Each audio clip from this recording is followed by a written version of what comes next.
Welcome to the Throttle Up Leadership Podcast. Our theme for 2025 is the future of work. Meaning is the new money. In a world shaped by rapid innovation and constant change, the pursuit of purpose and impact has never been more important. I'm Dr. John Dentico, your host, bringing over 30 years of experience in leadership, strategic thinking, and purpose-driven innovation. Here, we tackle the pressing challenges of our time, from the rise of artificial intelligence to the growing need for meaning in the workplace. Together, we'll uncover how leaders can ethically integrate AI to enhance decision-making and keep humanity at the heart of their organizations. Remember, amidst all the technological advancements, in the end, it's always about the people. This podcast is your resource for actionable tools, thought-provoking discussions, and inspiring stories. It's time to go beyond leadership development and focus on leadership impact, creating workplaces where people thrive, innovation flourishes, and meaning truly becomes the new currency. Thank you for joining me on this journey. Now, let's throttle up and dive into today's episode. Hello again and welcome. The Throttle Up Leadership Podcast. This is Dr. John Dentico, your host. With me today is Adam Schweickert, the founder of Build the Process and creator of DocuLaunch, a proven white glove framework designed to help service-based businesses with 10 to 50 employees document their core processes the right way in just 90 days. With a background in business development, operations, and tech systems, Adam has spent years working with growing companies, especially those running on EOS, and he's seen one challenge come up time and again. They know process documentation matters, but they can't seem to get it done internally. That's where DocuLaunch comes in. Adam and his fractional team bring clarity and structure to chaotic operations by aligning teams, facilitating key conversations, and capturing tribal knowledge using a streamlined 2080 format, all centralized in one updatable source of truth. Raised in the small town of Peru, Illinois, by a stonemason and a realtor, Adam learned early the value of humility, industriousness, and integrity. He's since built multiple businesses across sectors like operations, automation, and real estate, all rooted in his passion for helping companies scale through systemization. Adam is a strategic coach participant and on-deck no-code fellow, always learning and connecting with forward-thinking leaders. Whether he's talking about operational efficiency, team alignment, or knowledge retention, Adam equips CEOs and operations leaders with tactical strategies to eliminate blind spots and unlock business scalability. I am truly pleased and honored to have him here with me today on the podcast. Good afternoon, Adam. How are you? Good afternoon, Dr. John. Thank you for having me. What a beautiful introduction that was. I'm going to have to get the recording of this and share that with my wife because I'm sure she'd love to hear that as well. I'll send it to you and you can post it on the refrigerator. How's that? I love that. But it's good to be here with you. Thanks for having me. Yeah, thanks for being here. By the way, just please call me John. I appreciate that, the doctor thing, but I only use it when I make dinner reservations because it gets me a good table. It's good. So let's start off with a little bit of review and sort of my personal touch this year in the podcast. And this, I've already mentioned that you grew up in Peru, Illinois. Tell me a little bit about yourself. We know it's Peru, and what are some of the influences in your life? Yeah, growing up in Peru, Illinois, which is a small town in north central Illinois, about 2 hours southwest of Chicago. Growing up in that town gave me fantastic perspective, especially being raised by my two parents, a stonemason, German. My father had 12 siblings, of which 8 were in the trades of masonry. My mom, fantastic woman. She's a realtor herself. My grandmother was a realtor, so I've got a great tradition of real estate in our family. My mom also has had rheumatoid arthritis severe since the age of 2. So I've grown up watching my parents work incredibly hard fighting through some challenges when it wasn't always fun to get out, painful days, things like that. She ran a nonprofit of a charity called the Arthritis Foundation in my hometown. So growing up with that perspective just really entrenched me with the values I have today. Had a lot of great perspective working up on job sites, growing up on job sites, probably moving a few too many bricks than the labor unions would like to know, but that taught me a lot of things, what I want to do, what I don't want to do. And so I think what we're here to do is talk about a little bit more business, automation, that side of things, which is clearly the opposite of what I found I didn't want to do, which was manual labor for the rest of my life. So great values coming up with my parents. Hey, I get it. I understand. The lessons you learn in early life stay with you forever. Certainly there's this perspective that a child's personality is formed between the ages of 3 and 8. And so those early years matter. They matter a lot. I think you carry with it for the rest of your life. Let me ask you this question. You created the DocuLaunch framework to help small businesses document their processes in just 90 days. What inspired you to develop this system, and why is documentation such a common struggle for growing teams? Yeah. Well, really what inspired me is kind of takes me all the way back to my first job out of school in college. I went to the University of Iowa, where I was working at a wealth management firm where they had a consultant come in, and that person said, "Who knows how to do the things here? Where are your processes documented?" And everyone just pointed to that young guy in the corner and is like, "Hey, Adam does a lot of that. So he's the guy to talk to." And of course, I didn't have any of it written down. So that's really, I was started by solving my pain point the first time I had my first job out of school, which was it's really powerful to have systems and processes written down so you don't have to be the bottleneck like I was in that first job. And so from wealth management, I transitioned to a few different industries between real estate and then into a consulting job for a boutique firm here in Chicago, where I was fortunate enough to see the inside of many small business operations. And while we were there to really look at the whole house, what I found was every single company, it all comes down to process, right? And every single company was pretty much in that same boat that I was coming out of school, where nothing was written down.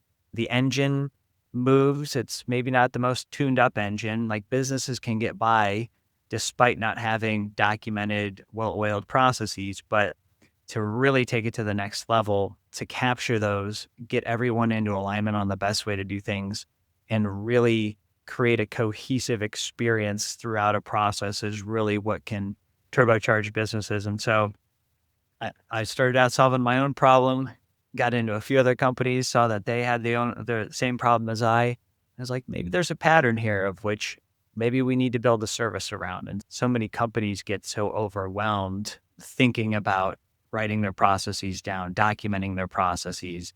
How the heck do you even go about that? It was my goal to oversimplify that process and create a little bit more of a structure teams could follow to actually get done this whole process documentation black box that nobody could figure out up to this point.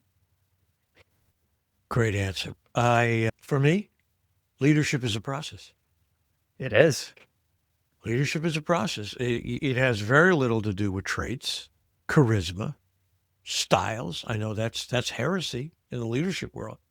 But if you can, and I'm very much a learn by doing guy. If you learn how to do the process, if you learn different practices, put them into implementation, guess what? You're doing leadership.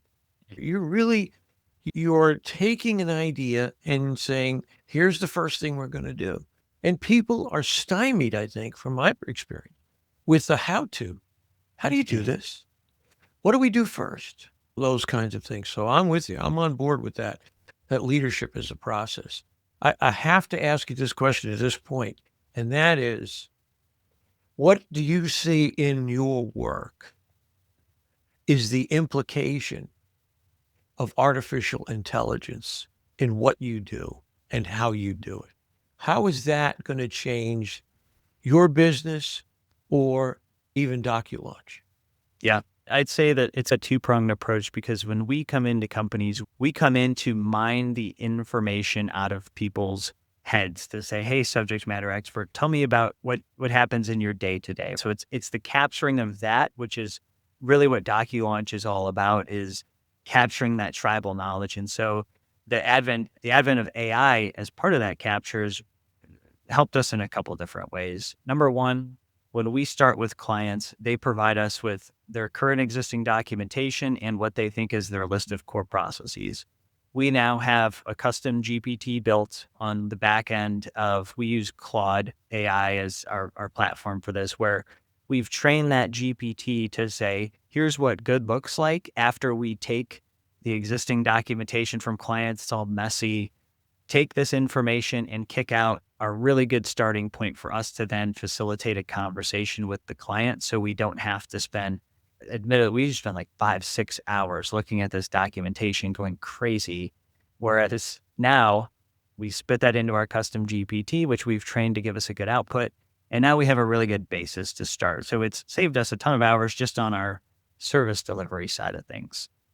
Now, when we take that list and we work with these clients, using like Fathom or an AI transcriber based on your Zoom meeting notes, things like that, has been fantastic for us. It captures a ton of that information.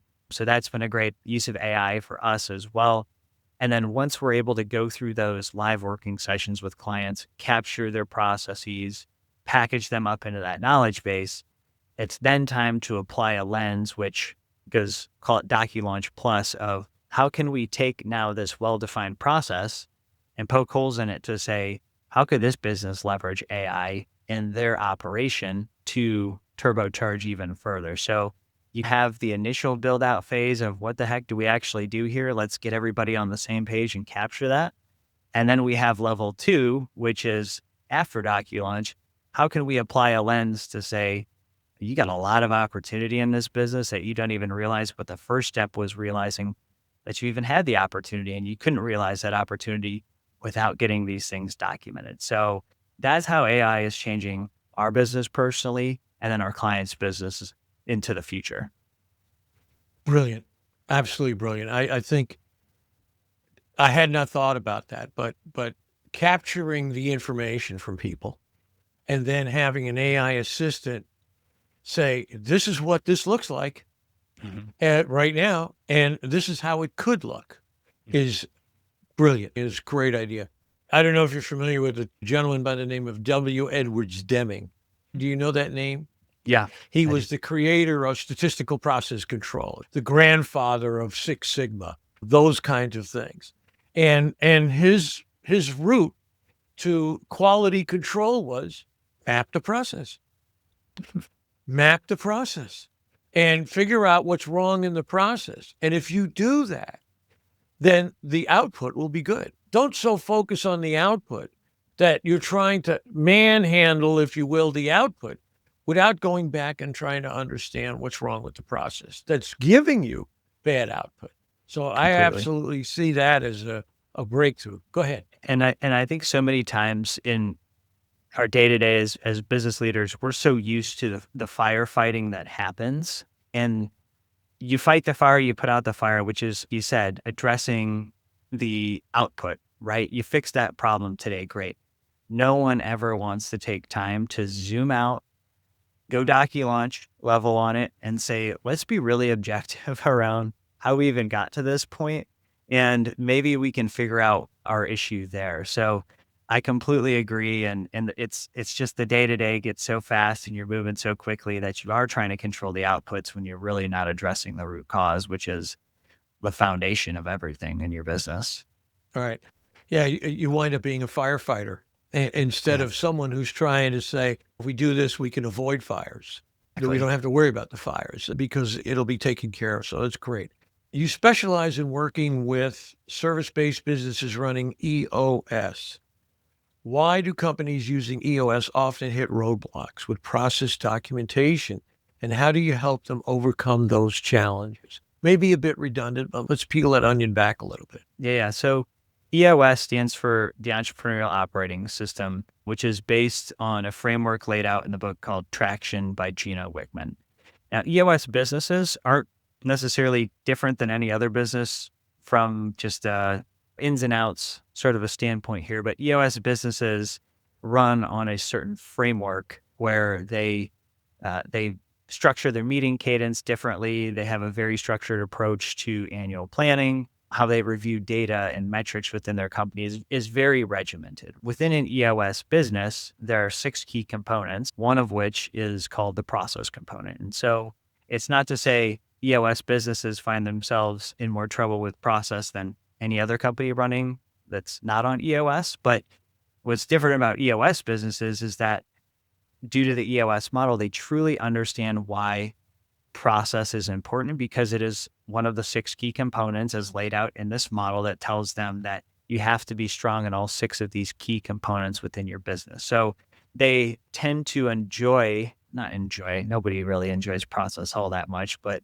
they tend to approach process with the understanding that it is important rather than trying to convince another business who's not on the same page running on EOS that process is important. So that's why we like to start with companies running on EOS. Now, the second half of that question is, where do they typically go wrong? And like most businesses, like we just talked about, it's the firefighting. It's just the never stopping to back up. And it's so cliche, work on the business. They're always in the business, and no more cliches, I promise. But where companies go wrong is, even if they do want to stop, back up, and work on the business, they don't necessarily have the right framework or lens to do that through as it pertains to process. So what you get is a lot of department heads in silos of the business and corners of the business trying to write down process the way that they see fit, the way that they think is best to convey ideas and material to their people, where, that's not just one cohesive, here's the format you use, here's how we want to do it, here's the right mindset to have, and here's a timeline that we need it done by. Nobody thinks about that. It's go over there and document your processes, and we'll see in a little bit. And that's honestly more than a lot of companies have done. So where they usually go wrong is not having much of a framework to actually capture their processes and get it done. Yeah. Process mapping. Process mapping. Process mapping. That's where it's at. Yeah. I had a colleague of mine I worked with for a number of years. We traveled the country, did some training together, but that was his part-time job, as we would call it. And his full-time job was he was working in security in the largest metropolitan transportation system in the country in New York. And we were talking about process mapping one time, and he picked up on it. And it's a great story. He goes back and he says to his people, look, let's map out what we do. Get a big piece of paper, put it on the wall, and let's map out the process. And that's what he did. He did process mapping. Perfect. Great. Love that. And then he said, okay, how would we change it to make it better? What would we do that's different? And not from specific individual chunks that he took. In other words, he didn't take the whole organization. He said, let's talk about this particular aspect of what we do. How does that happen? And then, and that's what they did. And then what he did, he stepped it up and he said, okay, you've made this change, outlined what this change is. Now, what do we have to do to implement it? And he said, slowly but surely, you could see the gains that we were making, even a little bit here. I call it systemic inference. Make a change over here, it kind of makes a change over every place. So things were getting better along the way. And he vested people in the interest in the outcome. Okay, this is your project. This belongs to you. What do we do? And created wonderful enthusiasm for it as well, and made some really substantial changes and saved the organization millions of dollars by doing it. That's Any fantastic. reflection on that? Yeah, no, I think in the moment when you're staring at this process problem in your business, to be able to zoom out like your colleague, map it out, and then also not eat the entire elephant at once. You don't have to solve all your problems in one day. You got to break it up into bite-sized pieces, because that's the only way you can actually get this done and motivate people to take on this endeavor with you. And so to your point there too, process mapping is step one. Then it's how do we go from current state to where we want to get future state, and creating accountability around that, and the implementation and change management that comes with it. It's so many layers of complexity as to why process change is so difficult for many companies, is just because we can write it down, but that doesn't mean anything until we put people into action and movement and actually take action on what we talked about here, and holding those people accountable and following up to make sure that they made those changes.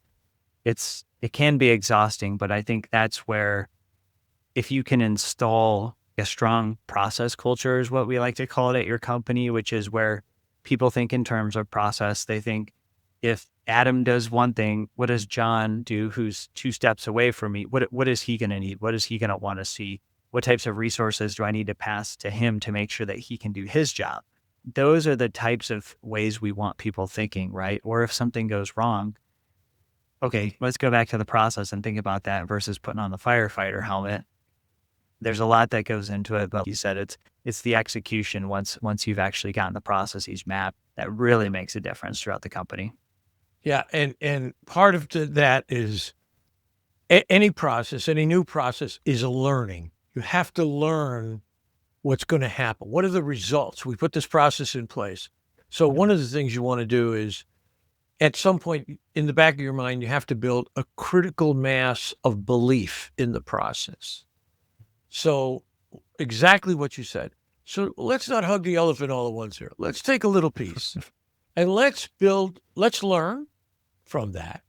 Let's build belief that it works. Yeah. And we're going to get good results out of it, because part of that learning, part of that belief builds that critical mass when people say, you know what?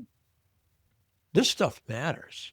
Mm-hmm. And you start to transform into a process culture, the more believers you bring along, as I know, as you're shaking your head, and I agree with you 100%. You've got to bring them along. You just can't say, here it is, go. No, here, we're going to learn together. We're going to move down the road. We're going to learn this process. We're going to see what it does for us. We'll tweak it. We'll make some changes as we need to. But once people say it works, and it's really giving us something we never had before, then there'll be this rush to get behind it and say, we got to do a lot more about this. Any thoughts on that? Once people can feel, they can see it and they can feel it and how it changes their day-to-day, they're like, wow. That I like to say, the thing that used to be really wonky isn't wonky anymore, and it actually works for us. I know you're all about talking about real people in their day-to-day and how we can improve their day-to-day.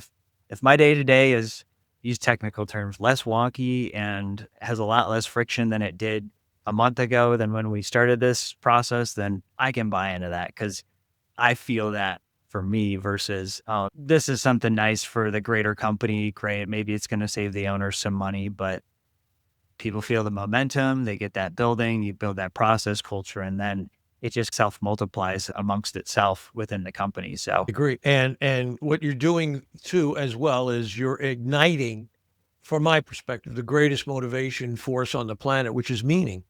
People say, I matter. We did this process. We made the changes.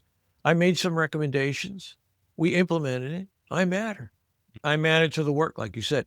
I get the feeling. I know I matter. I know it. I saw this thing transform. I saw this thing change. And there is nothing that turns that off. I mean, that's a supernova looking for a place to happen in terms of how people feel and how they want to now do more with this. We're on the same page. We're orbiting the same planets. I absolutely agree with you. Let me ask you this question. You've built businesses in multiple industries, including operations, real estate, and automation. How has that cross-sector experience influenced your approach to systemization and scalability? Yeah. What I really realized transitioning across so many industries and businesses is that, I'll say, while maybe it's a different model car, it's the same chassis at the end of the day, right? Our approach has really been molded since that first day I was tasked to go document core processes, where for us, it's the fundamentals. It's getting the stakeholders who know how to do the things in one room, facilitating a conversation around what the process is, thinking in terms of process, handoffs, who's next, accountability, how are we tracking this, those sorts of things. and really just to try to simplify as much as possible, because what you can't do is say, oh, this only works for the real estate industry, or, oh, this only works for the finance industry. You have to come up with a framework that transcends all industries. And that's really how we've molded DocuLaunch to say is, look, here's the game board. We'll call it a 90-day game board. We're going to meet on Tuesdays and Thursdays for 1 hour. We need subject matter experts in the room thinking this and using this template to write their processes down. That's about as across the board as we could get when it comes to extracting that knowledge. And so that's really been the biggest lesson is you might think your business is super, super special or complex, but at the end of the day, we're all just filling the same game board here. And if we can fill this game board, we can get to documented processes. So it's that experience across all those industries that's really allowed us to really cut to the most common vein of getting these processes documented. Yeah. And the things that you discover along the way can be, as I'm sure you've experienced, eye-opening, right? Totally. I didn't know. You telling me we do this and then we do that? Where did that come from? I never knew that. I'm sure you've seen that expression on so many faces, right? I think honestly that clients think that they're paying us to help them document their processes, but I think that we should really like to get on approved for some insurance plans because we're a therapist at the end of the day. Yeah. And I think that's the aha moment they have, because leading up to our engagement getting started, they're giving us documents, they're giving us their old notes, and they're like, okay, I think I know how this is going to go.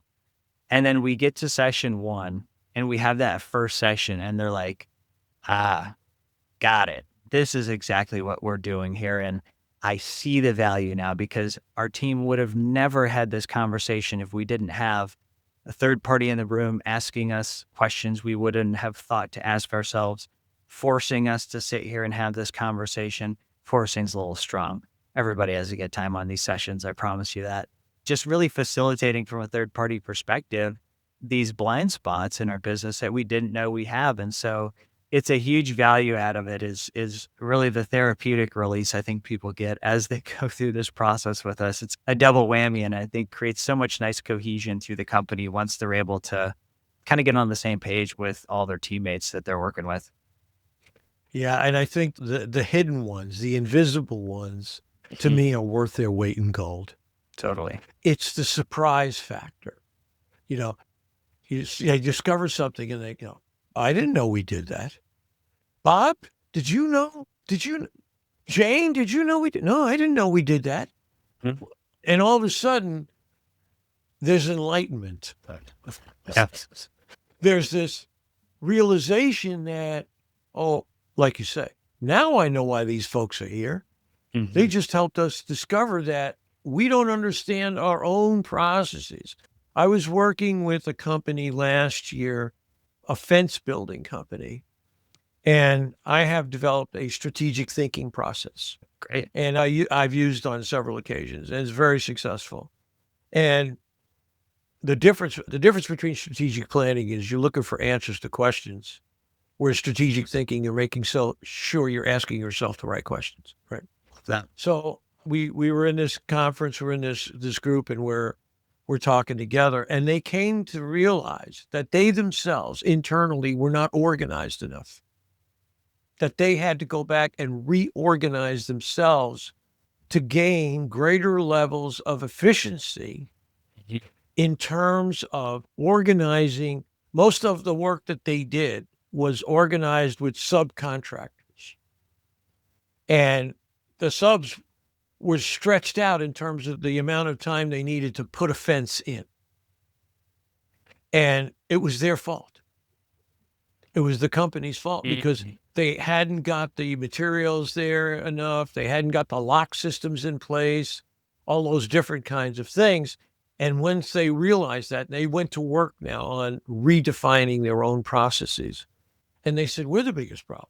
And that was spiritual, man. Let me tell you, it was spiritual in those terms. So I appreciate that very much. It's a reality check for many to go through this filter, to go through your process, go through our process. You're just holding up a mirror sometimes for folks, and they have that realization themselves. You're just helping them get to that realization. You emphasize the 2080 documentation format. Can you explain what that means and why it's so effective compared to traditional documentation methods? Yeah. So the 2080 method, not to be confused with the 80/20 rule, the 2080 approach here is really an approach prescribed by EOS to where you're capturing the 20% of tasks that create the 80% of results. Now, why it's so important is because so many companies can go down, it's really two roads that we see. No documentation, and the other road of, wow, we wrote ourselves basically the equivalent of a Bible at our company that nobody uses. And so it's striking a nice happy medium between those two. And so there's some examples up on our website. We have templates if anyone wants to go check it out. We give those templates out. We use visual charting software called Miro, totally free and available. But really, it's all about simplification. And so when you use this template that's laid out very simply, it allows you to just capture the information in 3 to 7 words. And what are the major steps of this process here? Okay, great. Say no more. We don't need to write anymore. Stop, put your pen down. Okay, now what are the steps that make up these major steps of the process? Again, we're writing 3 to 7 words in these boxes, who's doing it, and then 2 to 3 bullets of detail. Why that's great in this 2080 approach that we take is that because it forces you to fit within the guidelines and gutters when you're bowling, right? You can't mess it up, but you got enough creative freedom to roll that ball down the lane however you like. I've seen many approaches to bowling and still get to the pins, but at the same time, not allow yourself to go totally off into the gutter where it's going to be a total waste of time gutter ball for you. So that's striking that middle ground balance is really where retention comes in for folks. So you're not having to spend hours and hours on an onboarding session or by yourself in the corridor on your first day. It allows you to just come in, pick up. Any stakeholder can figure out what the process is or pick out the level of detail they want to ingest from the leadership level down to the person doing it. And so that's why we take that 2080 approach, is it keeps your blinders and guideposts on. Yeah, and you have to limit it, or else you could be overwhelmed. Like you say, with the Bible, it can be an overwhelming experience in trying to forge your way through that to try to find the necessary information you need in order to cogently make a decision can be challenging. Well, we're It's getting typical. to the end, so I'd like to ask you my world famous question, and that is, in the world of work that you deal in, if you had a magic wand and you could wave it at any one of the issues specific to what you do, what would that issue be and why did you choose that? Yeah, I think the biggest issue that we face is no longer around having a framework to go document your processes. It's installing the process culture that is so critical on the back end, right? So it's getting people to think in terms of process. When there's a breakdown, yes, we might have fire fought it in the moment, but let's go back to our documentation to have an objective conversation about this. Am I thinking in a process mindset in which, like we talked about, I know John is a stakeholder in this process and he's going to need to have a few more materials that I was really not thinking about his success in the step that I'm completing, right? Handoffs, what technology this is being facilitated in. So the ability to have a process mindset and just click a button and install a process mindset would be fantastic. But really, you don't get to that process mindset. Like we talked about, you have to go through the small wins, get the team buy-in, make sure they understand how to have this mindset, make sure that they understand why it's important, how it affects them. Sometimes you have to tell people 7 times before they hear it the first time. That is the most challenging part about this. But if you can combine a really strong process mindset culture at your company with a great framework to then actually go about and document your processes, it self-multiplies. So this knowledge base where we put these processes in, we build it out, stand it up for the client, help them install that process mindset. And then after that, we'll check back in 3 months and the thing will have just completely doubled, just based on the fact that folks understand what it's all about. They now have the ability to go in and make process changes as they see fit amongst their team, and they understand what the true use and value is of having a knowledge base with these processes documented within. If we could install that overnight, that'd be my magic wand, but I don't know the price tag that we would be able to charge for something like that. I think it would shock some people, but they have to go through it and live it to see the value of that. And that's why what we do is, it can be difficult on the sales side of things. I get it. That's a cool idea. How does that affect my bottom line today? And then you have to explain there will be some ROI wins, but there's going to be a heck of a lot you're not even going to realize about going through this process with us. You're going to learn about your business. It's going to inspire confidence like a good golf club would, and really get your people thinking in the right direction. So if I could wave that wand, that's my magic wand right there. Great. Yeah, it's funny you should hit on the number 7. There's a psychological rule I remember reading years ago called the issue of 7, and what that meant was, or the rule of 7, stated that way, the rule of 7. And that says that if you want to change your behavior, you have to take a deliberate intended action to overcome that behavior at least 7 times before it sticks, before your brain says, okay, that's a new behavior. So it's very interesting that you hit on that. And I think it's very worthwhile. I'm on board completely. Process to me is the key. In my work in leadership, if I can teach people a process, this is how you do strategic thinking. This is how you can change culture using a 3 or 4 step formula, those kinds of things. Then you can do this. See, that's the thing I want to put in people's hands. You can do this. You just have to want to do it and understand how important it is to do. And once people once you get them turned on and they start to believe and they say, yeah, now I know I can do this. I know it works. Things magically start to happen. You build that wonderful capability and the belief in the system and that critical mass where people can take it. Then they take it to the next level. They think in terms of process and or frameworks, a thinking framework, a thinking path, right? And that's, if you can install that amongst people and allow them to teach them to fish through that lens, you're really creating a self-sustainable company, or folks who can go out there and fish for themselves, where you don't have to always be the person to have to coach them through their problems. They can think through their problems themselves. So you're enabling people to create better outcomes for themselves. And I hope and pray that it also teaches them that it's okay to find mistakes or to find problems and surface those. No blame. We're not blaming anybody here. Stuff happens all the time. So we're not here to blame anybody. We're here to say, oh, we discovered this. We got to change that. Boom. Let's do that. Let's not look around. Oh, you is you. No, we don't need any of that stuff. What we need is people to say, let's go action. I like to say, easy on the people, relentless on the tasks. And I think you just have to do that. So it's really important. Adam, this has been a joy. To quote Clint Eastwood, you made my day. And I want to thank you so very much for taking the time today here on the Throttle Up Leadership Podcast. I wish you all the greatest success, you and your company, your family, in the future. I hope all good things come to you. Thank you so very much. Thank you, John, for having me. It's been a pleasure.